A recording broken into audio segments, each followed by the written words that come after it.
কোন ক্যাট ফুডটা ভালো, কোনটা বিড়ালের হেলথের জন্য ভালো, বিড়ালের স্বাস্থ্য ভালো রাখবে আর কোনটা খারাপ, এই ধরনের কোয়েশ্চেন ইনবক্সে প্রায় সময় আসে। তো কোনটা খারাপ এটা আমি বলতে পারবো না, কারণ এটা বলার রাইট আমার নাই।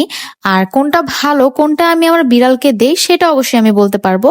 আর শুধু মাসুদ না, আমি হচ্ছে আমার যারা কয়েকটা দেশি বিড়াল আছে ওদেরকেও কিন্তু আমি কানিভার ক্যাট ফুডটাই দেই। তো আমি আগে যখন কানিভা সম্পর্কে জানতাম না বা দেখিনি, তখন আমি হচ্ছে বাজারে যে বিভিন্ন ব্র্যান্ড গুলো পাওয়া যায় ক্যাট শপে, তো ওইখান থেকে আমি হচ্ছে ক্যাট ফুড আনতাম।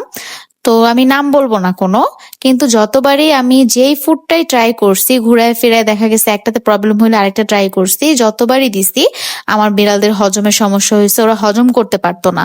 দেখা যেত একবার দিলে, একবার খাওয়ার পর পরের বার ওরা বমি করে ফেলতো, প্লাস অন্য যে খাবারটা খাইছে সাথে সেটাও বমি করে ফেলে দিত।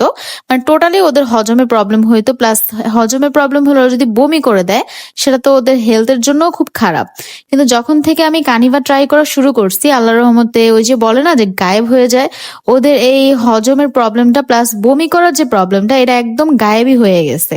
তো এই একমাত্র এই একটা কারণে আমি কানিভা ফুডটা ট্রাই করা শুরু করছি।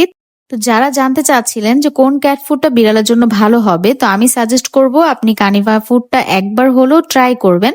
তো ট্রাই করার পর আশা করি আপনি নিজেই বুঝতে পারবেন যে আপনার বিড়ালের হেলথ কতটা ইমপ্রুভমেন্ট হয়েছে, প্লাস যে চেঞ্জগুলো আসবে সেটা আপনি নিজেই আশা করি বুঝতে পারবেন।